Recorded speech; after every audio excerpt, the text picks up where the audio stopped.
everyone, I'm Marcy, and I'm in my home state of New Mexico, home of the world's best chili. And it's not just my opinion, it's a well-known fact. So even though I don't live here anymore, I'm here to pick up some Hatch green chili, which will roast and freeze to last me through the year. Because if there's one thing you gotta know about me, as much as I love cooking and food, I'm kind of a chili snob, but I can't help it. You click that subscribe button and stick around, and I'll show you why. It really is a New Mexico thing. Drive into the land of enchantment and everything from the billboards to the license plates tell you this is chili country. For whatever reason, God smiled on this land. The combination of the climate, the altitude, and the soil make New Mexico and the Hatch Valley in particular ideal for the most flavorful chili. It has to do a lot with the soil and the sun, the heat units from the sun. The growing season. You have a wet season, the chili is not going to be that good.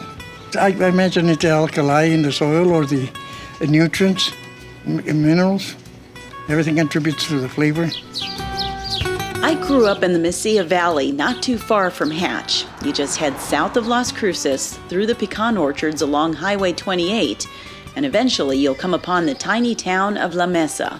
There's not much to it. There's only one store and one restaurant and bar that's been owned and operated by the same family for more than 100 years.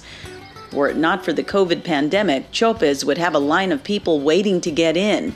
Famous for their chile rellenos, Chopes is the pride and joy of my hometown and is even on the National Register of Historic Places. I guess you could say we're proud of our chili, which, by the way, we spell with an E. Whenever New Mexicans see chili spelled with an I, it's not that we look down on it, we just think it's probably a bowl of chili beans and not the chili that we know and love.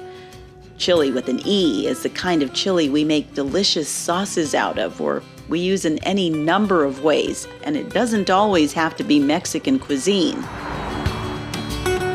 In the town of Hatch, green chili cheeseburgers have made Sparky's a popular roadside attraction. If you're ever in Hatch, it's impossible to miss. Just look for Uncle Sam proudly holding a green chili. Outside of Hatch, you'll find Blake's Lotta Burger anywhere in the state, and they too serve green chili cheeseburgers using Hatch green chili. Just be sure to order your burger New Mexico style. Look at that. Look, that is Hatch green chili. If you're ever in New Mexico, you've got to try it. Oh man, that's the best.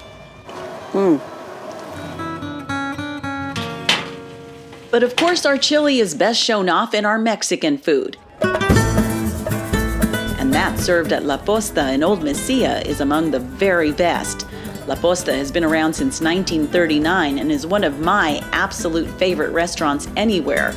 Right now, they're serving food outdoors because of the pandemic, but people are still coming because they've got to have their chili. Which leads to my next point. In New Mexico, don't be surprised when your server asks you our state question, red or green? They already know you're going to have chili. They just want to know which one. Depending on how you feel that day. Green, definitely.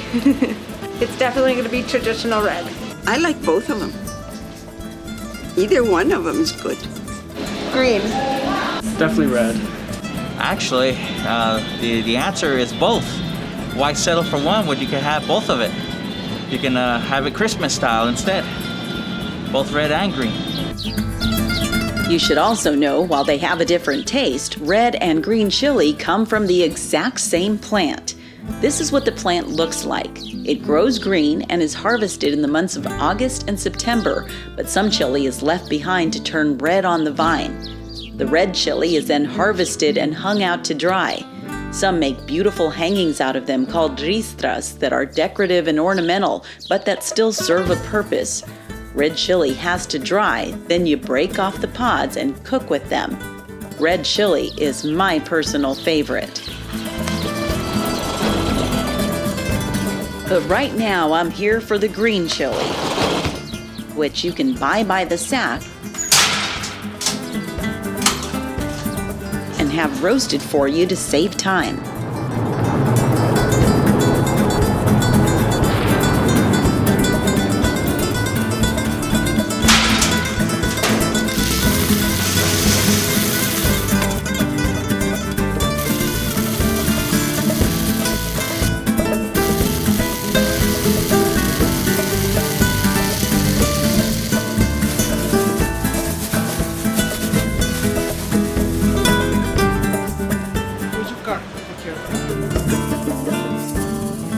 now I'm at my mom's house, and she's gonna help me peel the chili. Everybody, this is my mom. And she's not gonna be wearing any gloves because, tell them why. I'm not a wimp. I've been doing it like this all my life.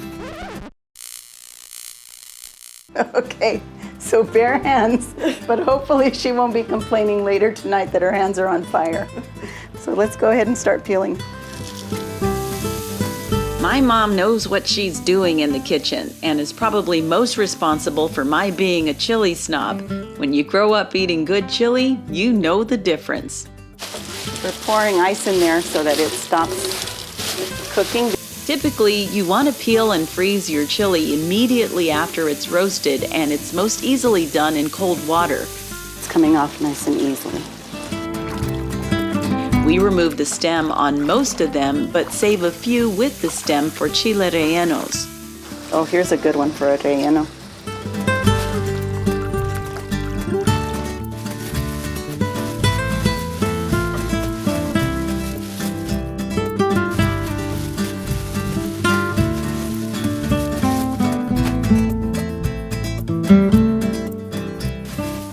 Just be sure you keep them dry, because they get stuck in the freezer. Well, that should last us till next year. We do this again. You think so? Yep. Will it won't last you a year? Depends. I would never go through more than this in a year. But you have more company. More kids. More kids. Now you just write the date. August the 15th, Yeah. the year of our Lord 2020. This year has been the worst. So it only took us 2 hours, but we're all done. And how many do we have, Mom? 13 pints in 2 gallons. 2 gallons. And these ones we're going to use for chile rellenos, so we left the stem on these ones. And with that, I should be set until next year. In the coming weeks, I'll be sharing some of my favorite New Mexico recipes with you, but I just wanted to give you a little backstory on why I love chili so much, and also give you a chance to weigh in on which recipes you'd like to see. So my question to you is, red or green? You can vote in the comments section below, and as always, be sure to like, subscribe, and click the notification bell. Until next time, blessings to you, my friends.